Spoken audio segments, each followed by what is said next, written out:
मैं सिकंदर खान आज आपके सामने तीसरे लेसन का दूसरा वीडियो लेकर उपस्थित हूँ। इस पहले वीडियो में हमने संश्लेषित रेशों के बारे में अध्ययन किया। अब हम प्लास्टिक के बारे में अध्ययन करेंगे। देखिए, संश्लेषित रेशों की तरह ही प्लास्टिक भी एक बहुलक है। बहुलक अर्थात छोटी छोटी इकाइयों के मिलने से बनी एक बड़ी श्रृंखला को बहुलक कहते हैं।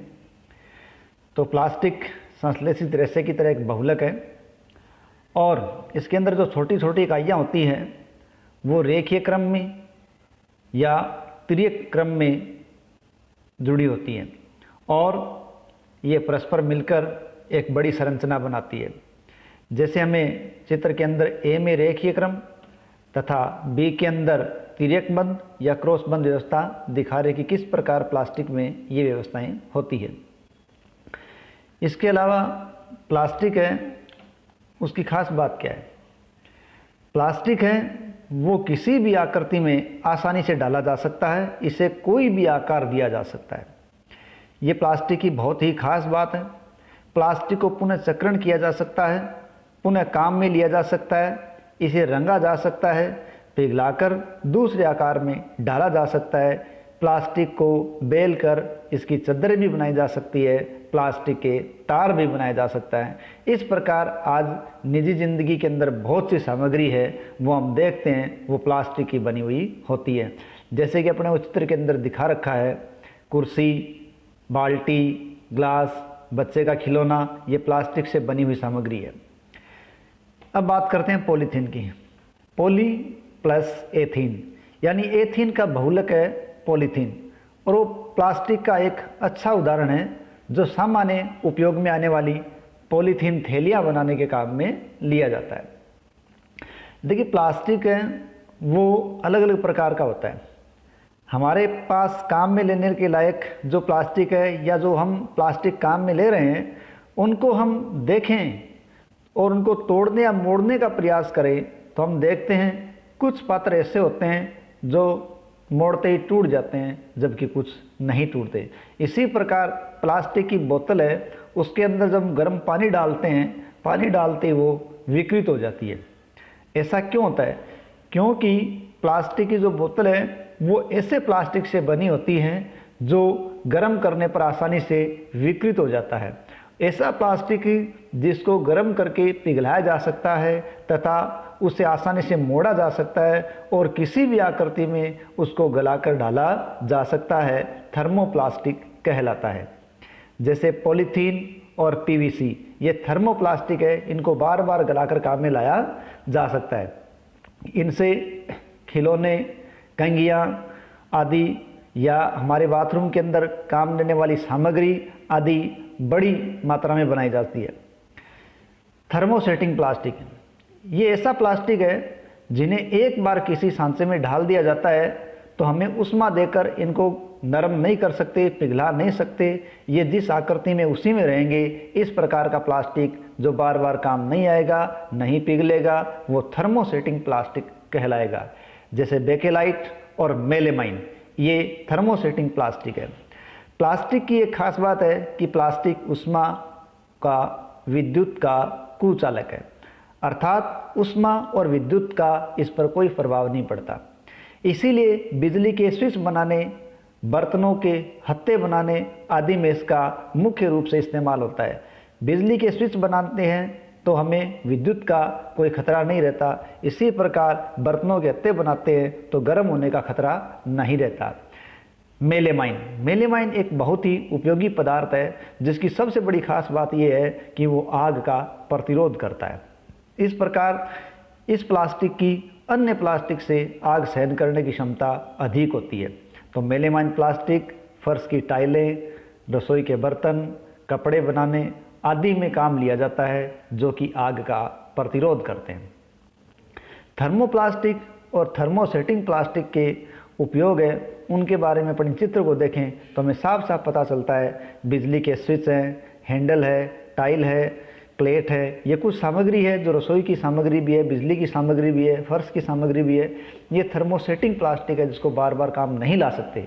जबकि नीचे वाले चित्र के अंदर हमें एक जार दे रखा है, तार दे रखा है, ये थर्मोप्लास्टिक है जिनको हम गलाकर बार बार काम में ला सकते हैं। इस प्रकार प्लास्टिक अलग अलग प्रकार का होता है, थर्मोसेटिंग प्लास्टिक और थर्मोप्लास्टिक। थर्मोप्लास्टिक बार बार काम लाया जा सकता है, जबकि थर्मोसेटिंग प्लास्टिक को बार बार काम नहीं ला सकते। विकल्प पदार्थ प्लास्टिक। देखिए प्लास्टिक है वो एक विकल्प के रूप में उभर कर आया है। कुछ समय पहले हमारे घरों के अंदर जब हम अचार आदि इकट्ठा करते थे तो बड़े बड़े जार हुआ करते थे, वो चीनी मिट्टी के हुआ करते थे, वो भारी भी होते थे और उनके फूटने का भी डर बना रहता था। और यदि धातु की पात्र में वो डालते तो धातु है वो अचार से क्रिया करके उनको दूषित या विषैला करने का काम करती थी। तो ऐसी स्थिति से बचने के लिए विकल्प के रूप में प्लास्टिक सामने आया। आज हम जल, दूध, अचार, सूखे मेवे, अन्य खाद्य सामग्री आदि को यदि इकट्ठा करके रखने की सोचें तो हमें सबसे अच्छा पात्र लगता है वो प्लास्टिक होता है। क्यों? क्योंकि प्लास्टिक का भार बहुत कम होता है, इसकी कीमत भी कम होती है, इसका सामर्थ्य अधिक होता है, इसको आसानी से काम में लाया जा सकता है और हल्का होने के कारण इसको आसानी से कहीं भी लाया ले जाया जा सकता है और साथ ही साथ ये आसानी से धुल जाता है, साफ हो जाता है। जबकि ये जंग से कोई प्रभावित नहीं होता, किसी प्रकार का इस पर जंग नहीं लगता, न उष्मा से प्रभावित होगा न विद्युत से प्रभावित होगा और हल्का होगा। वायुयानों, कारों, अंतरिक्ष यानों में भी हल्का होने के कारण इसका इस्तेमाल बखूबी होता है। इस प्रकार हम देखते हैं हमारे पास चप्पलें भी हैं, फर्नीचर है, सजावट की सामग्री है, ये बहुत सी सामग्रियां हैं जो प्लास्टिक की बनी होती है। अब हम आगे बात करते हैं प्लास्टिक के गुणों की बात कि प्लास्टिक के अंदर कौन कौन से गुण हैं। सबसे पहले गुण के रूप में हमें दे रखा है प्लास्टिक अनअभिक्रियाशील है। देखिए जैसे कि हमने पहले बात कर ली कि प्लास्टिक है वो विद्युत और उष्मा का कुचालक है, जबकि धातुएं हैं जैसे लोहा हो, तांबा हो, ये धातुएं जब नमी और वायु में खुली छोड़ जाती हैं तो इनमें जंग लग जाता है। लेकिन प्लास्टिक जल और वायु से कोई अभिक्रिया नहीं करता, इसलिए इसका संक्षारण आसानी से नहीं होता। इसलिए इसका उपयोग बहुत से रसायनों को इकट्ठा करने के काम में लिया जाता है, बहुत से पदार्थों को इकट्ठा करने के काम लिया जाता है। तो इन पदार्थों को इकट्ठा करने के काम में लेने का सबसे बढ़िया कारण यही है कि प्लास्टिक है वो अनअभिक्रियाशील है, वो किसी प्रकार की क्रिया नमी या वायु से नहीं करता। दूसरी विशेषता है प्लास्टिक हल्का, प्रबल और चिरस्थायी है। हम वर्षों पहले की बात करें, अपने बुजुर्गों से बात करें तो प्लास्टिक का इस्तेमाल आज से बहुत कम हुआ करता था, वो लोग धातुओं के ही पात्र काम में लाया करते थे। लेकिन अब हम प्लास्टिक का इस्तेमाल कर रहे हैं क्योंकि प्लास्टिक हल्का, प्रबल, चिरस्थायी और विभिन्न आकारों में, विभिन्न साइज़ों में डाला जा सकता है, अलग अलग रंगों में इसको रंगा भी जा सकता है। इसलिए धातुओं की अपेक्षा सस्ते भी पड़ते हैं और अलग अलग आकृति में मिल जाते हैं और सुंदर भी लगते हैं। इसलिए प्लास्टिक है वो धातु के विकल्प के रूप में उभर कर सामने आया है, प्रबल, हल्का, चिरस्थायी है, इसलिए जनमानस के अंदर रच बस गया है और इस्तेमाल लगातार बढ़ता जा रहा है। प्लास्टिक कुचालक है। प्लास्टिक पर उष्मा और विद्युत का कोई प्रभाव नहीं पड़ता, इसीलिए बिजली के तार है वो प्लास्टिक से ढके रहते हैं ताकि विद्युत का उन पर कोई प्रभाव न पड़े या किसी व्यक्ति पर उसका प्रभाव न पड़े। खाना बनाने वाले पात्रों के हत्थे प्लास्टिक के बने होते हैं ताकि वो उष्मा से हाथों को बचा सकें। इसके अलावा हमें ब्लॉक में इस प्रकार की बातें दी गई है कि क्या आप जानते हैं, ये हमें और एक्स्ट्रा जानकारी देना चाह रहे हैं कि आप प्लास्टिक के और उपयोग के बारे में क्या जानते हैं। देखिए सबसे पहला हम बात करते हैं स्वास्थ्य उद्योग की। तो स्वास्थ्य उद्योग के अंदर जो दवाओं की रैपर होते हैं, दवाओं की पैकिंग होती है या घाव को सीने के धागे होते हैं, सिरिंज होती है या चिकित्सक के उपकरण है, दस्ताने हैं, दवा डालने की बोतल्स हैं, ये बोतल्स आदि हैं वो प्लास्टिक से बनी होती है। ये बहुत काम आने वाली सामग्री है। माइक्रोवेव, देखिए माइक्रोवेव ओवन है, इसका इस्तेमाल आजकल बहुत ज़्यादा भोजन पकाने के लिए किया जा रहा है। तो माइक्रोवेव एक प्लास्टिक का पात्र है, इसमें जब भोजन बनाया जाता है तो उष्मा केवल खाद्य पदार्थ को ही पकाने का काम करती है, लेकिन उस उष्मा का इस पात्र पर कोई प्रभाव नहीं पड़ता। इसलिए ये बहुत ही उत्तम प्रकार का काम में आने वाला पात्र है या प्लास्टिक है। टेफलॉन, टेफ्लॉन एक विशेष प्रकार का प्लास्टिक है जिस पर तेल और जल बिल्कुल भी नहीं चिपकता। इसको अपन नॉन स्टिक भी कह सकते हैं। ये भोजन बनाने के पात्रों पर न चिपकने वाली परत लगाने के काम में लिया जाता है। अर्थात जब भोजन बनाने के ऐसे पात्र जिस पे जल और तेल न चिपके, ऐसी सामग्री बनाने में टेफ्लॉन प्लास्टिक काम लिया जाता है। अग्निशय प्लास्टिक, इसके बारे में अपन पहले बात कर चुके हैं कि संश्लेषित रेशे हैं वो जल्दी से आग पकड़ लेते हैं और साथ ही साथ जिस व्यक्ति के पास हैं या जिस व्यक्ति ने पहन रखे हैं वो उनके शरीर पर ही चिपक जाते हैं। लेकिन आग बुझाने वाले जो कर्मचारी हैं उन कर्मचारियों के परिधान पर एक विशेष प्रकार के प्लास्टिक मेलेमाइन की परत चढ़ी होती है जो अग्निरोधक होती है और आग लगने से उन लोगों को बचाती है। इसलिए अग्निरोधक प्लास्टिक के रूप में मेलेमाइन बहुत ही उपयोगी है। अब बात करते हैं प्लास्टिक और पर्यावरण। देखिए, पर्यावरण जो जिसने हमें चारों ओर से घेर रखा है वो हमारा पर्यावरण है। और ये पर्यावरण है, उस सारे पर्यावरण में हम बहुत से प्रकार के प्लास्टिक देखते हैं। ज़्यादातर प्लास्टिक है वो पॉलीथीन की थैली के रूप में हम जगह जगह देखेंगे। ये पॉलीथीन या प्लास्टिक का कचरा जगह जगह जो इकट्ठा होता है वो बड़ी समस्या है, क्योंकि जल्दी से इसका निस्तारण नहीं होता। देखिए, पदार्थ प्रकृति में पड़े रहते हैं और कैसे वो निस्तारित होंगे या नहीं होंगे, इस आधार पर पदार्थों को दो भागों में बांटा गया है। जैव निम्नीकरणीय पदार्थ, वे पदार्थ जो प्राकृतिक प्रक्रियाओं द्वारा जैसे जीवाणुओं द्वारा अपघटित कर दिए जाते हैं, जैव निम्नीकरणीय पदार्थ कहलाते हैं। जैव अनिम्नीकरणीय पदार्थ, वो पदार्थ जो प्राकृतिक प्रक्रियाओं द्वारा या जीवाणुओं द्वारा या अन्य किसी क्रियाओं द्वारा आसानी से विघटित नहीं किए जा सकते, वो जैव अनिम्नीकरणीय पदार्थ कहलाते हैं। अब हमें आगे एक सारणी दे रखी है, उस सारणी में देखते हैं कि कौन सी सामग्री है जो जैव निम्नीकरणीय है और कौन सी सामग्री ऐसी है जो अनिम्नीकरणीय है, और जो निम्नीकरणीय सामग्री है वो कितने समय के अंदर निम्नीकृत हो रही है या वो समाप्त हो रही है। जैसे अपशिष्ट के प्रकार के रूप में पहला देखें तो हम सब्जी, फलों के छिलके, बचा हुआ भोजन आदि देखते हैं। ये 1 से 2 सप्ताह के अंदर भूमि में पड़े पड़े समाप्त हो जाते हैं, अर्थात ये जैव निम्नीकरणीय है। कागज, कागज को लगभग समाप्त होने में 10 से 30 दिन लग जाते हैं, ये भी जैव निम्नीकरणीय है।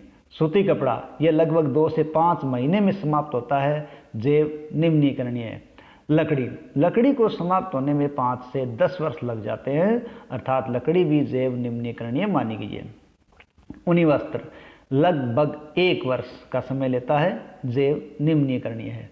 टिन, एल्युमिनियम और अन्य धातु के डिब्बे, ये सैकड़ों वर्ष में समाप्त होते हैं, जिनको लगभग 100 से 500 वर्ष तक का समय लगता है। तो 100 से 500 वर्ष तक का समय लगने का मतलब ये शीघ्र अपघटित नहीं होते, अर्थात ये जैव अनिम्नीकरणीय है। टिन, एल्युमिनियम, अन्य धातुओं के डिब्बे, ये अनिम्नीकरणीय पदार्थों में शुमार है। प्लास्टिक थैलियाँ, ये कई वर्ष लेती हैं, अर्थात जैव अनिम्नीकरण है।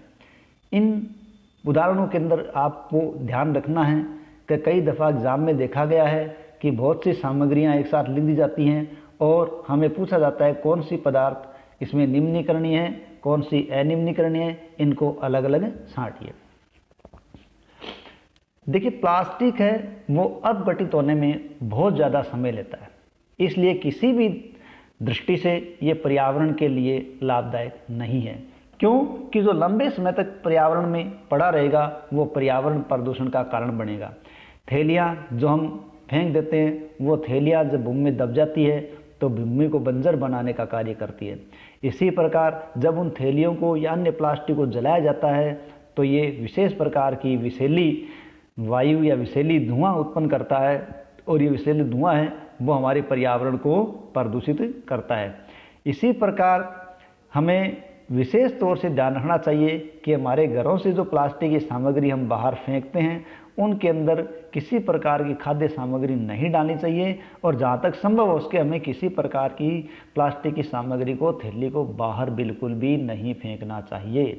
क्योंकि जब हम सामग्री उसके अंदर डाल के फेंकते हैं पॉलीथीन के अंदर तो उनको पशु खा लेते हैं, और पशु जब उनको खाते हैं, विशेषकर गाय, तो उनके श्वसन के अंदर, कंठ के अंदर वो बड़े ही मुश्किल पैदा करते हैं, उनके अमाशय में वो अल्सर बना देते हैं और वो उन जानवरों की मौत का कारण भी बन जाते हैं।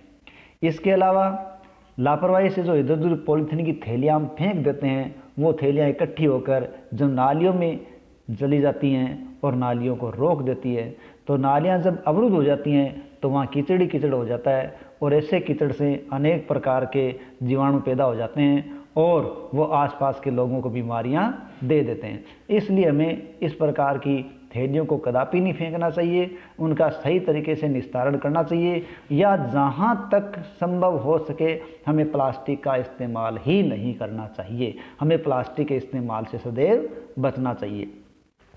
बात ये आती है हम प्लास्टिक के इस्तेमाल से कैसे बचें।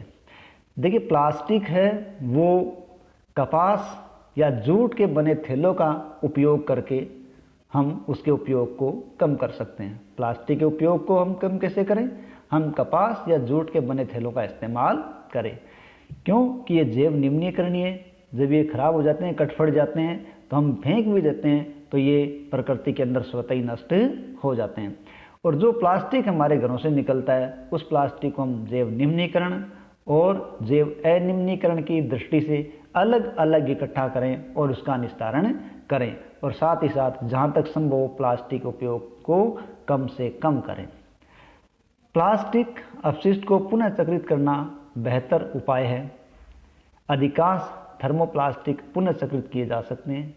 जिन वस्तुओं का पुनः चक्रण किया जा सकता है वो सामग्री हमें अलग रखनी चाहिए, जैसे पीवीसी इस प्रकार की सामग्री है जो हम पुनः चक्रित कर सकते हैं। इनको दूसरा रंग भी दे सकते हैं और दूसरे आकार में ढाल भी सकते हैं, और खाद्य पदार्थों के संचयन के लिए इसका इस्तेमाल भी कर सकते हैं। खास बात ये रही कि हमें इस प्लास्टिक के उपयोग को किस प्रकार करें या प्लास्टिक के उपयोग को कैसे नकारें कि वो पर्यावरण के हित में रहें। एक उत्तरदायी नागरिक के रूप में उसे पर्यावरण हितैषी आदतें विकसित करने के लिए 5R सिद्धांत दिया गया है। एक उत्तरदायी नागरिक के रूप में अपना दायित्व निभाएं तथा पर्यावरण को संरक्षित करें। इस रूप में हम प्लास्टिक का इस्तेमाल कैसे कर सकते हैं, यही सिद्धांत 5R सिद्धांत है। 5R सिद्धांत का मतलब है रेड्यूस उपयोग कम करिए, रीयूज पुनः उपयोग कीजिए, रिसाइकल पुनः चक्रित कीजिए, रिकवर पुनः प्राप्त कीजिए, रिफ्यूज उपयोग करने से मना कीजिए। इस प्रकार की आदतें हम अपने अंदर विकसित करें तो ये आदतें पर्यावरण हितैषी आदतें हैं, इसलिए हम अपनी पर्यावरण की रक्षा कर सकते हैं। रेशा विवेक, देखो रेशे हैं, उनका विवेक से किस प्रकार लेना देना है या हम कैसे विवेक उन पर इस्तेमाल कर सकते हैं। प्लास्टिक की थैलियाँ जलाशयों में अथवा सड़क पर कदापि नहीं फेंकनी चाहिए। इसके बारे में बहुत सी बातें हम ऊपर कर चुके हैं। ये हमारा विवेक है, हम कैसे इस्तेमाल करें। खरीदारी के लिए जाते समय में सूती कपड़े का थैला या जूट का थैला अवश्य लेकर जाना चाहिए, ताकि वो जब नष्ट वष्ट हो जाए तो उसका निस्तारण आसानी से किया जा सके। प्लास्टिक पदार्थों का उपयोग कम से कम करना चाहिए ताकि हम अपने पर्यावरण को प्रदूषित होने से बचा सकें, तथा प्लास्टिक के स्थान पर स्टील से बने भोजन रखने के डिब्बों को इस्तेमाल करना चाहिए।